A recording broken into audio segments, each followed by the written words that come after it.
बैठा। और ठीक बा। अच्छा मुन्ना, इला तार 10,000।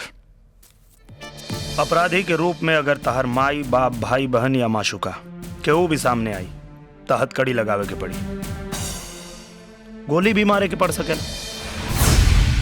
अगर ये जिम्मेदारी के एहसास तोरा बा तो ठीक, ना तो समाज और देश से बढ़ के हमनी खातिर कुछ ना होला। तू जा सकेला, जैसन तोहार मर्जी।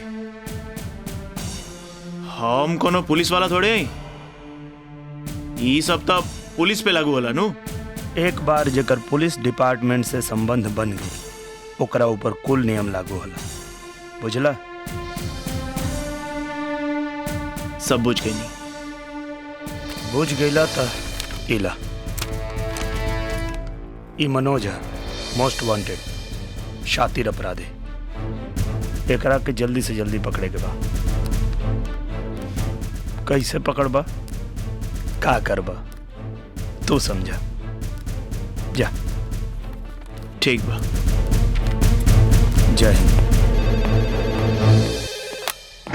हेलो,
चित्रा। ये कौन चित्रा है रे?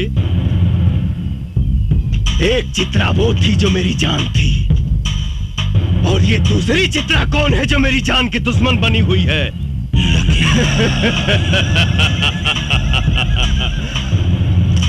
लखिया के मारे वाला भगवान के छोड़ के धरती पर केहू जन्म नहीं खेले ले।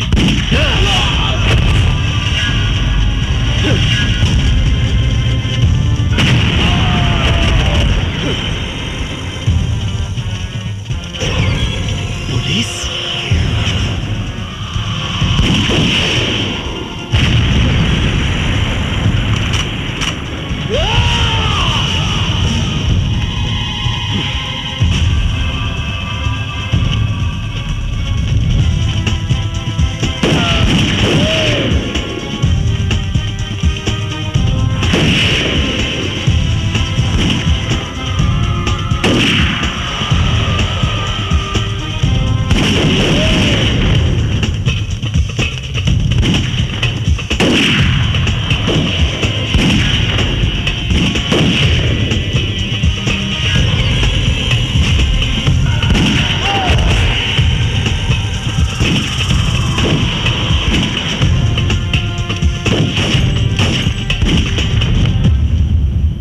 चित्रा मैडम, लखिया के अड्डे पे जो पुलिस ने छापा मारा है उसके बारे में कुछ बताना चाहेंगे आप? जो काम 5 सालों में नहीं हुआ, हमारी टीम ने उसे 5 दिनों में कर दिखाया। लखिया का अड्डा खत्म हो चुका है, वो बहुत ही कमजोर पड़ चुका है। बहुत जल्द ही वो पकड़ा भी जाएगा। हमने दूसरा अटैक उस पे करने का ऐलान भी कर दिया है। या तो वो प्रदेश छोड़ देगा, नहीं तो वो मारा जाएगा।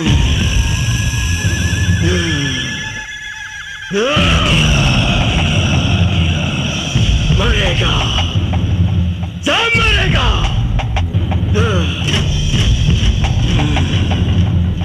भोला यादव मरेगा, चित्रा मरेगी, DIG मरेगा।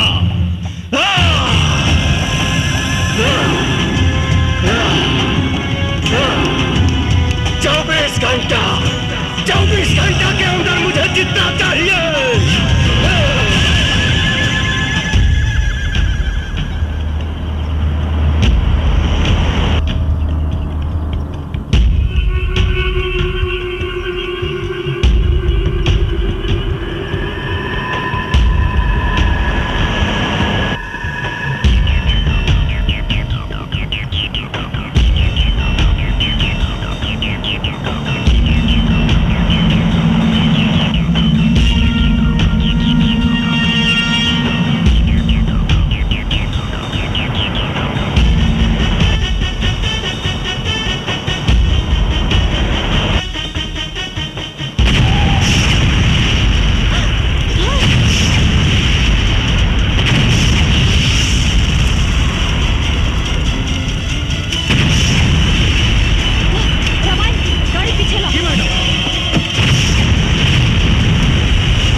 लागत चारों तरफ माइंस बिछल बा।